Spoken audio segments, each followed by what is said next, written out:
අද රසමතක තුලින් අපි ගෙනාවේ අඹ චට්නි එකක් හදන විදිය. ඉතින් ඒකට මුලින්ම ඕන කරන හොඳට පැහිච්ච අඹ ගෙඩියක්. මේක මුලින්ම අපි කපා ගන්න ඕනේ. මේකට අවශ්‍ය කරන ද්‍රව්‍ය මම ඉස්සරහදී වීඩියෝ එක ඇතුළේදී කියන්නම්. ඉතින් මේ තියෙන්නේ අඹ ගෙඩිය. හොඳටම පැහිච්ච අඹ ගෙඩියක් ගත්තොත් තමයි මේක රසට හදා ගන්න පුළුවන් වෙන්නේ. මේක අපි පුංචි කෑලි වලට කපා ගන්නවා. ඒ කෑලි වලට කපාගෙන ඔයාලා මැටි භාජනයක් ගන්න. මොකද මේකට ඉස්සරහදී විනාගිරි එකතු වෙනවා. ඒ නිසා අනිවාර්යයෙන් මැටි භාජනයක් භාවිතා කරන්න මේක හදද්දී. ඉතින් අපි බලමු කොහොමද මේක හදන්නේ කියලා. මෙන්න මේ විදිහට තමයි කපා ගන්න ඕනේ. ඔයාලට පුළුවන් තරම් පුංචි කොටු හැඩයට තමයි කපා ගන්න ඕනේ. ඉතින් මේ තියෙන්නේ අපි කොටු හැඩයට කපාගත්ත අපේ ඇඹ ටික. මේකට මුලින්ම අපි එකතු කරනවා සීනි. සීනි මේකට වැඩිපුර එකතු කරන්න ඕනේ. මොකද මේක කල් තියාගන්න හදා ගන්න නිසා මේකට සීනි වැඩිපුර එකතු කරන්න ඕනේ. ඊට පස්සේ ලුණු ටිකක් එකතු කරනවා. ඔයාලා මේකට රස අනුව ලුණු එකතු කරන්න. ඒත් එක්කම ගම්මිරිස් කුඩු. මේ ඔක්කොම එකතු කරාට පස්සේ ඔයාලා මේක හොඳට කලවම් කරන්න ඕනේ.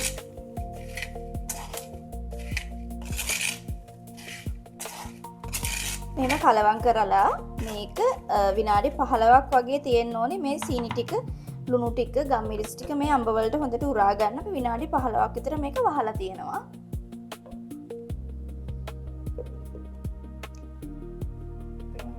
ඒ අතරතුර අපි මේකට ගන්නවා කුරුඳු, කරාබු නැටි, එනසල්, සුදු ලුණු, ඉඟුරු කියන ටික අරගෙන මේ ටික බ්ලෙන්ඩ් කරලා පේස්ට් එකක් හදා ගන්න ඕනේ.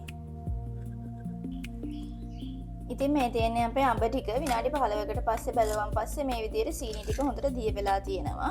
අපි මේක ලිපේ තියලා තඹ ගන්න ඕනේ. හැබැයි ඔයාලා මද රසණින් ඕනේ තඹ ගන්න. මොකද එහෙම නැත්තම් සීනි ටික පිච්චෙන්න බලනවා. ඉතින් මේක මේ විදිහට හොඳටම නටද්දී අපි අර තලාගත්ත ඉඟුරු සුදු ලුණු පේස්ට් එක මේකට දාන්න ඕනේ.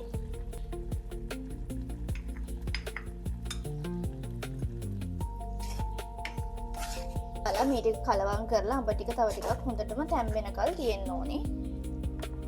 මතක ඇතුව ඔයාලා ගෑස් ලිපේ ගින්දර අඩු කරලා තියාගන්න.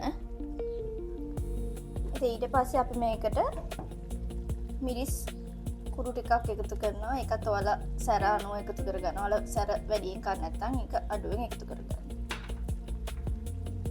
ඉතින් අපි මේකට එකතු කරනවා විනාගිරි.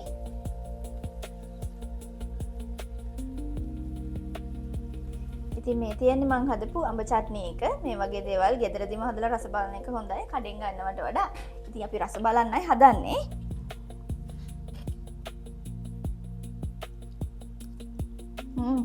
අත්‍තරම කඩෙන් ගත්තටත් වඩා රසට තියෙනවා. ඉතින් ඔයාලත් හදලා බලන්න.